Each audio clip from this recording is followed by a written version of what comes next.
پچھلے ایپیسوڈ میں آپ لوگوں نے دیکھا کس طرح اللہ رب الجلال نے پیارے آقا صلی اللہ علیہ وسلم کا نور مبارک کو پیدا کیا، اور آخر میں آپ نے جانا کہ اللہ تعالیٰ نے کیسے ریت کو حکم دیا کہ جس کا ایک حصہ زمین کے اوپر اور ایک حصہ زمین کے نیچے چلا گیا، اور اس کے بعد بے دھواں آگ سے اللہ تعالیٰ نے جنوں کی قوم کو پیدا کیا اور جنوں سے دنیا بھر گئی۔ پھر اللہ تعالیٰ نے ان جنوں کے اوپر یوسف نام کا پیغمبر بھیجا، جنہوں نے اس پیغمبر کی نصیحت کو ماننے سے انکار کر دیا اور پھر اس کو مار ڈالا اور زمین پر ظلم کرنے لگے۔ تب اللہ تعالیٰ نے اسرائیل کو کچھ دوسرے فرشتوں کے ساتھ بھیجا اور پھر ان سب کو مار کر پوری دنیا کو ان سے پاک کر دیا۔ آئیے اب اس کے آگے کے حصے پر غور و فکر کرتے ہیں۔ حضرت آدم علیہ السلام کی پیدائش۔ روایت کرنے والے بیان کرتے ہیں کہ جب اپنی خلافت کے لیے اللہ تعالیٰ کا ارادہ ہوا تب حضرت اسرائیل کو حکم ہوا کہ ہر قسم کی لال، سفید اور کالی ایک مٹھی رنگا رنگ مٹی جمع کر کے لائیں، اور اللہ کے حکم کے مطابق مکہ اور طائف کے درمیان رکھی گئی۔ اللہ نے اس مٹی پر اپنی رحمت کی بارش کی اور اسی مٹی کے خمیر سے حضرت آدم علیہ السلام کا پتلا تیار کیا۔ 40 سال تک وہ پتلا بے جان پڑا رہا۔ جب اللہ نے چاہا کہ حضرت آدم علیہ السلام کا ستارہ روشن ہو اور آدم کی اولاد یعنی انسان کا درجہ پوری دنیا میں بلند ہو، تو روح کو حکم ہوا کہ آدم کے جسم میں اتر جا۔ اس نرم روح نے سخت مٹی میں جانے سے انکار کر دیا۔ پھر رب کا حکم روح کو پہنچا، اے جان اس بدن میں داخل ہو۔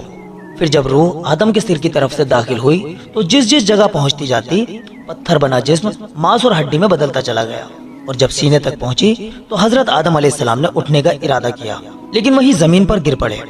شاید اسی لیے قرآن مجید میں فرمایا گیا ہے کہ انسان بڑا جلد باز ہے۔ اسی حالت میں حضرت آدم علیہ السلام نے چھینکا، اللہ کی اور سے الہام ہوا اور کہا الحمدللہ، تمام تعریفیں اللہ کی ہی ہیں۔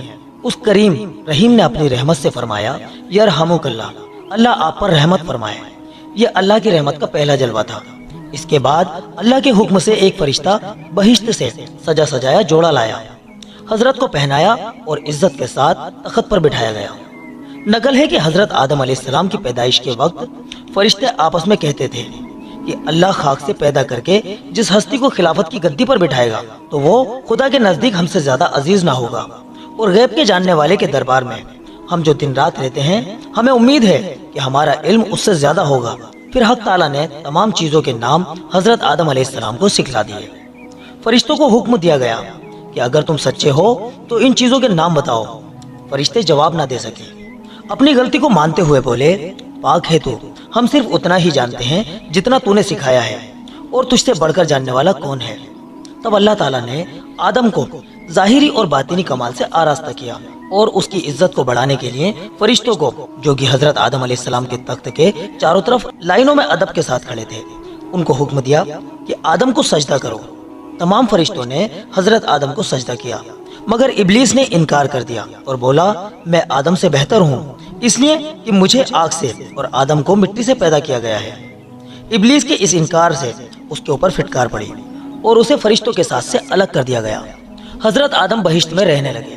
حضرت آدم علیہ السلام پر خواب نے غلبہ کیا۔ طبیعت میں آیا کہ ان کا کوئی ساتھی ہو، زندگی کا ساتھی۔ اسی بیچ اللہ پاک نے اپنی قدرت سے آدم علیہ السلام کے پہلو سے حضرت حوا کو پیدا کیا، اور جب وہ جاگے تو دیکھا کہ ایک پاک صاف عورت بیٹھی ہے۔ بہت خوش ہوئے اور پوچھا کہ تو کون ہے؟ حضرت حوا نے کہا کہ میں تیرے بدن کا حصہ ہوں، اللہ تعالیٰ نے تیری پسلی سے مجھے پیدا کیا ہے۔ کہا جاتا ہے کہ حضرت حوا بہت ہی زیادہ خوبصورت تھی۔ حضرت کی خوشی کا ٹھکانہ نہ تھا۔ حضرت حوا کو پا کر سجدہ شکر ادا کیا۔ اللہ تعالیٰ کی طرف سے عرش کے اٹھانے والے اور آسمانی فرشتوں کے سامنے ان دونوں کا نکاح ہوا۔ پھر ان دونوں کو حکم ہوا کہ تم سب اسی بہشت میں رہو، جو چاہو کھاؤ، مگر اس پیڑ کے نزدیک مت جانا۔ اشارہ گیہوں کے پودے کی طرف تھا۔ ابلیس نے آدم کو سجدہ نہیں کیا تھا اور وہ نکال دیا گیا تھا، اس لیے اسے حضرت آدم علیہ السلام سے خاص طور پر جلن ہو گئی تھی۔ وہ ہمیشہ اس طرح کی ترکیبیں سوچتا رہتا کہ کسی طرح سے آدم کو بہشت سے نکالے۔ اس کے لیے پہلے وہ مور کے پاس گیا، اس سے دوستی کی اور کہا میری دوستی کے حق تجھ پر ثابت ہیں، ہم تم ایک مکان میں ہی رہتے تھے، میری درخواست تم سے یہ ہے کہ مجھے اپنے بازو پر بٹھا کر بہشت میں پہنچا دو تاکہ میں اپنے دشمن سے بدلہ لے سکوں۔ مور نے اس کام کے کرنے سے انکار کر دیا اور کہا کہ تو یہ بات سانپ سے کہہ دے۔ تب شیطان سانپ کے پاس گیا اور اس کو اپنے جال میں پھنسا ہی لیا۔ سانپ اس کو منہ میں رکھ کر بہشت میں لے گیا۔ پھر حضرت آدم علیہ السلام اور حوا کے پاس گیا اور رونا شروع کر دیا۔ حضرت آدم علیہ السلام نے پوچھا کیوں روتا ہے؟ انہوں نے شیطان کو پہچانا نہیں تھا۔ شیطان نے کہا میں تم کو نصیحت کرتا ہوں اور مجھ کو تو تمہارے حال پر رونا آتا ہے کہ تم اس بہشت سے نکال دیے جاؤ گے اور یہ بہشت کی نعمتیں یہ سب کی سب تم سے لے لی جائیں گی اور زندگی کی لذت کے بجائے موت کے درد کا مزہ چکھو گے۔ دونوں نے جب شیطان کی یہ باتیں سنی تو بڑا غم ہوا۔ ابلیس نے کہا اگر تم میرا کہنا مانو تو میں تم کو ایک پیڑ بتاؤں، اگر تم اس کا تھوڑا سا پھل کھا لو گے تو تم ہمیشہ زندہ رہو گے اور موت کی شکل کبھی نہیں دیکھو گے۔ حضرت آدم علیہ السلام نے پوچھا کہ وہ کون سا پیڑ ہے؟ شیطان نے کہا وہی پیڑ ہے جس کے کھانے سے اللہ تعالیٰ نے منع کیا ہے۔ حضرت آدم نے اس بات کو قبول نہیں کیا کہ میں خدا کی کبھی نافرمانی نہیں کروں گا۔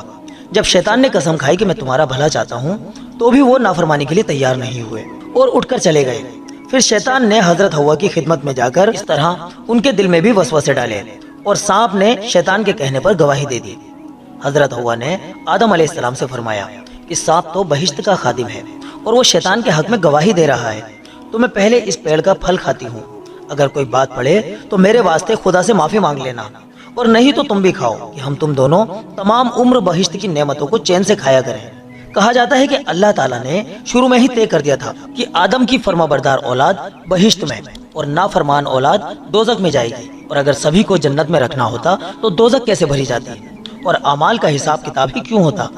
گیہوں کا پودا بھی اسی آزمائش کے لیے رکھا گیا تھا جو ان کے بہشت سے نکالے جانے کی وجہ بنا۔ علماء نے لکھا ہے کہ جب حضرت حوا نے تھوڑے سے گیہوں کا پھل کھا لیا اور ان کے کہنے سے حضرت آدم علیہ السلام نے بھی کچھ کھا لیا، تو ابھی تک حضرت آدم علیہ السلام کے معدے میں گیہوں پوری طرح سے ہضم نہیں ہوا تھا کہ بہشت کا لباس جسم سے گر پڑا، جسم ننگا ہو گیا، مجبور ہو کر انجیر کے پتوں سے جلدی جلدی جسم ڈھکا گیا۔ حکم ہوا کہ اے آدم تیرے ننگے ہونے کی وجہ کیا ہے؟ کہا اے اللہ اس کی وجہ یہ ہے کہ تیری مرضی پر عمل نہ کیا، اس منع کیے ہوئے پیڑ کا پھل کھا لیا۔ اور پھر آدم نے یہ بھی عرض کیا کہ یہ غلطی سانپ اور مور کے بہکانے اور قسم کھانے سے ہوئی ہے، جبکہ یہ بہشت کے امین اور رکھوالے ہیں۔ کہا جاتا ہے کہ اس وقت سانپ شکل اور صورت کے اعتبار سے بہت ہی زیادہ خوبصورت تھا، اس جیسا بہشت میں کوئی جانور نہ تھا۔ اللہ تعالیٰ نے اس گناہ کی وجہ سے اس کا چہرہ بگاڑ دیا، مٹی دھول کو اس کا کھانا بنا دیا، اور پیٹ سینے کے بل زمین پر رگڑنا اور چھاتی کو چھلنا اس کا مقدر ہو گیا۔ اسی جرم کے عذاب کے طور پر حضرت حوا اور ان کی بیٹیوں کو جننے کا درد دیا گیا، حیض کی گندگی دی اور خاوندوں کے حکم میں رہنا اور ان کی تابعداری کرنا طے کر دیا گیا، اور پھر مور کو بھی سزا ملی، اس کی بھی شکل بدل گئی، چنانچہ پاؤ تو بدصورتی کے لیے مشہور ہی ہیں۔ پھر حکم ہوا کہ سب کے سب بہشت سے نکلو اور زمین پر اترو اور آپس میں ایک دوسرے کے دشمن بنے رہو۔ اس طرح حضرت آدم، حضرت حوا، شیطان، سانپ اور مور سبھی جنت سے زمین پر ذلت اور رسوائی کے ساتھ پہنچے اور سزا کے طور پر سب کے سب الگ الگ رکھے گئے۔ روایت میں ہے کہ حضرت آدم علیہ السلام سرندیپ میں، حضرت حوا جدہ میں، شیطان سیستان میں، سانپ اصفہان میں اور مور کابل میں اتارا گیا، اور اسی طرح ابلیس اور آدم کی اولاد میں ہمیشہ ہمیشہ کے لیے دشمنی پیدا ہو گئی اور قیامت تک رہے گی۔ اس واقعہ کے بعد حضرت آدم علیہ السلام نے 40 دن تک کھانا نہیں کھایا اور نہ ہی پانی پیا۔ حضرت حوا کی جدائی سے تڑپتے رہے، 300 سال تک روتے رہے اور توبہ استغفار کرتے رہے۔ پھر سب سے بڑے رحیم اللہ نے اپنی مہربانی سے حضرت آدم علیہ السلام کے دل میں کچھ کلمے اتارے، جس کا ترجمہ یہ ہے: اے ہمارے رب، ہم نے اپنے آپ پر ظلم کیا، اور اگر تو نے بخشا نہیں اور رحم نہ کیا تو ہم ضرور گھاٹا اٹھانے والوں میں ہو جائیں گے۔ تیرے علاوہ کوئی عبادت کے لائق نہیں، تو پاک ہے ہر غلطی سے اور تیری ہر پہلو سے تعریف ہے۔ میں نے ایک خطا کی اور میں نے اپنے آپ پر ظلم کیا، تو مجھے معاف کر دے۔ ان کلموں کے پڑھنے کے بعد حضرت جبریل آئے اور گناہ کی معافی کی خوشخبری لائے۔ حضرت آدم بہت خوش ہوئے۔ اسی خوشی میں اللہ کا اشارہ پا کر انہوں نے چاند کی 13، 14، 15 تاریخوں کے روزے رکھے۔ ان روزوں سے ان کے قلب کو اطمینان ہوا اور جسم کو راحت ملی۔ اس دعا اور روزوں کی اسی برکت کی وجہ سے کہا جاتا ہے کہ آدم کی اولاد میں سے جو بھی اس دعا کو پڑھے گا اور ان تینوں روزوں کی ہر مہینے رکھنے کی عادت بنائے گا، اس کے گناہ معاف ہو جائیں گے اور اس کا دل جو گناہوں کی مصیبت سے سیاہ ہو گیا ہے وہ بالکل صاف اور روشن ہو جائے گا۔ اس کے بعد حضرت آدم علیہ السلام کو حکم ہوا کہ خانہ کعبہ کی بنیاد رکھیں۔ حضرت آدم علیہ السلام نے جبریل کی تعلیم سے اور فرشتوں کی مدد سے کعبے کی بنیاد رکھی اور حجر اسود کو، جسے وہ اپنے ساتھ بہشت سے لائے تھے اور اس میں عہد نامہ اور قول و قرار روز السطے کا خدا نے رکھا تھا، کعبے میں ایک طرف جمایا۔ کعبہ تیار ہونے کے بعد حضرت جبریل نے حج اور طواف کے طریقے بتائے۔ حضرت آدم ان سب سے چھٹی پا کر حضرت جبریل کے کہنے سے عرفات پہاڑ پر چڑھ گئے حضرت ہوا بھی حضرت آدم کے لیے پریشان تھی۔ گھومتی پھرتی وہ عرفات پہنچ گئیں۔ دھوپ اور گرمی سے ان کا رنگ بھی بدل گیا تھا۔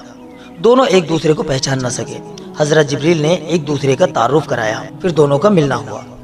پھر دونوں اللہ کی مرضی کے مطابق سرندیپ کو آئے۔ حضرت جبریل نے گیہوں، روٹی اور لکڑی پہنچائی، کھیتی کرنا سکھایا، 2 بیل بھیجے اور دونوں محنت، مشقت اور سکون کے ساتھ روٹی کھانے کمانے لگے۔ تو دوستو، آج کے ایپیسوڈ میں آپ نے جانا کہ اللہ تعالیٰ نے کس طرح سے حضرت آدم علیہ السلام کو بنایا اور کس طرح سے ان کو جنت سے نکال کر دنیا میں بھیجا گیا۔ آج کے ایپیسوڈ میں اتنا ہی۔ اگلے ایپیسوڈ میں ہم آپ کو حضرت آدم علیہ السلام کی اولاد حابیل اور قابیل کے واقعے کے بارے میں بتائیں گے۔ آپ سبھی لوگوں سے یہی التجا ہے کہ اگر آپ لوگوں نے ہمارے چینل کو سبسکرائب نہیں کیا ہے تو چینل کو سبسکرائب کر لیجئے، جس سے کہ آنے والے ایپیسوڈ کی نوٹیفیکیشن آپ کو مل جائے۔ چلیے دوستو، اب اپنی دعاؤں کے ساتھ ہمیں اجازت دیجیے۔ جلد ہی آپ سے اگلے ایپیسوڈ کے ساتھ میں ملاقات ہوگی انشاءاللہ۔ السلام علیکم ورحمۃ اللہ وبرکاتہ۔